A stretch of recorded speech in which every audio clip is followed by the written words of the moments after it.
भाइयों और बहनों, सादर नमस्कार। उत्तर प्रदेश प्राथमिक शिक्षा मित्र संघ प्रत्येक शिक्षा मित्रों के समस्याओं के समाधान के लिए निरंतर कटिबद्ध है, प्रतिबद्ध है और उसी दिशा में हम लोग निरंतरता में काम कर रहे हैं। जो हम लोगों ने संवाद से समाधान की यात्रा चलाया था, उसमें हम लोगों को काफी हद तक सफलता प्राप्त हो रही है। शिक्षा मित्रों का मानदेय बढ़ा, शिक्षा मित्रों को कैशलेस कार्ड मिला, शिक्षा मित्रों को सुरक्षा, उसके जीवन की सुरक्षा की गारंटी मिली। इन सब के लिए माननीय मुख्यमंत्री जी को बहुत बहुत धन्यवाद।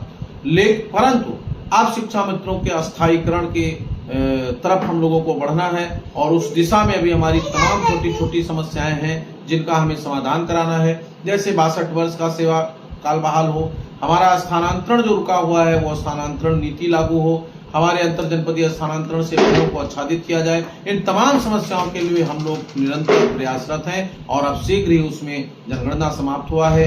सरकार के पास भी अवसर है, समय है और उन सब चीजों को लेकर के हम लोग काम करेंगे। अधिकारियों से बात हो रही है। अभी मैं पीछे दिनों गया था लखनऊ, कुछ बातें हुई थी, कुछ एक बैठक होना है जो शीघ्र ही होगी और उसके बाद उस पर हम लोग काम करेंगे। सबसे बड़ा सवाल है कि हमको सभी साथियों को, सभी भाइयों बहनों को स्पेशल टेट में शामिल करवाना है, जिसके लिए हमने माननीय अवनीश सिंह जी के माध्यम से, माननीय श्रीचंद शर्मा जी के माध्यम से, माननीय मुख्यमंत्री जी को और माननीय बेसिक शिक्षा मंत्री जी को एक बैठक के माध्यम से बात करने के लिए आगाह कर लिया है, निवेदन कर लिया है। बहुत जल्द ही हमारी बैठक माननीय मंत्री जी से भी होगी, माननीय ACS महोदय से होगी और फिर माननीय मुख्यमंत्री जी से होगी। आगामी दिनों में 2 वर्ष में 4 बार स्पेशल टेट होना है, उसमें निश्चित रूप से शिक्षा मित्रों को शामिल किया जाए ताकि ये न रहे कि कोई भी साथी हमारा टेट उत्तीर्ण नहीं है। इसी बार टेट में शामिल कराने के बाद सभी लोगों का संघर्ष सीधे अस्थायीकरण के लिए होगा, वो हमारा लक्ष्य होगा। तमाम साथियों ने हमसे ये कहा कि शुक्ला जी टेट की बात आप नहीं करें। मैं निरंतर टेट की बात किया और निरंतर अस्थायीकरण की बात करता था, लेकिन अपने अग्रजों माननीय श्रीचंद शर्मा जी, माननीय अवनीश जी की जब माननीय मुख्यमंत्री से वार्ता हुई तो सर्वप्रथम ये लगा कि नहीं, आप शिक्षा मित्रों को कुछ मिल जाए उसके बाद हम लोगों को आगे बढ़ना चाहिए।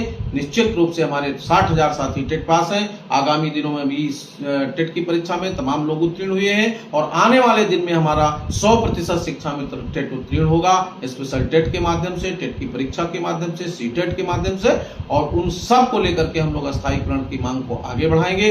उससे पहले जो हमारी छोटी छोटी समस्याएं हैं, चाहे 62 वर्ष की हो, स्पेशल टेट में शामिल कराने की हो, स्थानांतरण की हो, अंतर जनपदीय स्थानांतरण की हो, चिकित्सीय अवकाश की हो, उन सब के लिए हम लोग अभी माननीय मंत्री जी के साथ बैठक करेंगे, जिसमें माननीय मेलसी साहब मौजूद रहेंगे। उनके अध्यक्षता में, उनके संरक्षण में हम लोग इस बात को सरकार माननीय मुख्यमंत्री तक ले जाएंगे और इसमें निश्चित रूप से शामिल कराएंगे। सभी शिक्षा मित्रों से अनुरोध है कि 25 जो अभी आगामी 25 मई को बैठक हुई थी, उसमें जो न्याय निर्णय लिया गया था, उस निर्णय में आप लोगों को सम्मिलित होकर के आगे प्रदेश की बैठक की कार्रवाइयों को आगे बढ़ाना चाहिए और आप लोग सब लोग एकजुट होकर के उत्तर प्रदेश प्राथमिक शिक्षा मित्र के संगठन को मजबूत करिए। वैचारिक रूप से, मानसिक रूप से, सांगठनिक रूप से, आर्थिक और अपने सहयोग से जब मजबूत रखेंगे तो हमारे पदाधिकारी प्रदेश में रह करके और निश्चित रूप से आपकी एक एक समस्या का समाधान कराएंगे। अभी हमारे महामंत्री जी ने भी पोस्ट लिखा था, हमारे वरिष्ठ, हमारे उपाध्यक्ष बनारस के जिलाध्यक्ष अजय सिंह ने भी लिखा था। हम सभी के पोस्ट को समावेश करते हुए एक बात कहते हैं कि सभी लोगों को लग करके किसी भी तरह से शिक्षा मित्रों की जो अन्य समस्याएं हैं इसमें लग करके हम लोगों को बहाल कराना है और पूरे प्रदेश के प्रदेश पदाधिकारी, जनपद अध्यक्ष, मंडलीय अध्यक्ष और ब्लॉक अध्यक्ष के साथ सक्रिय शिक्षा मित्र भाइयों बहनों से हमारी अपील है कि लग करके शिक्षा मित्र संगठन को मजबूत करिए, अपने आप को मजबूत करिए और हम लोग एक एक करके आपकी समस्त सेवाओं को बहाल कराते हुए आपको अस्थायीकरण कराने का काम करेंगे। बैठक से ही अस्थायीकरण का मुद्दा उठ चुका है, अब हम लोग उसमें आगे बढ़ रहे हैं और धीरे धीरे आपकी योग्यता, दक्षता भी पूरी हो जाएगी और हम सब लोग अस्थायीकरण की तरफ बढ़ेंगे। इसी आशा विश्वास के साथ कि आप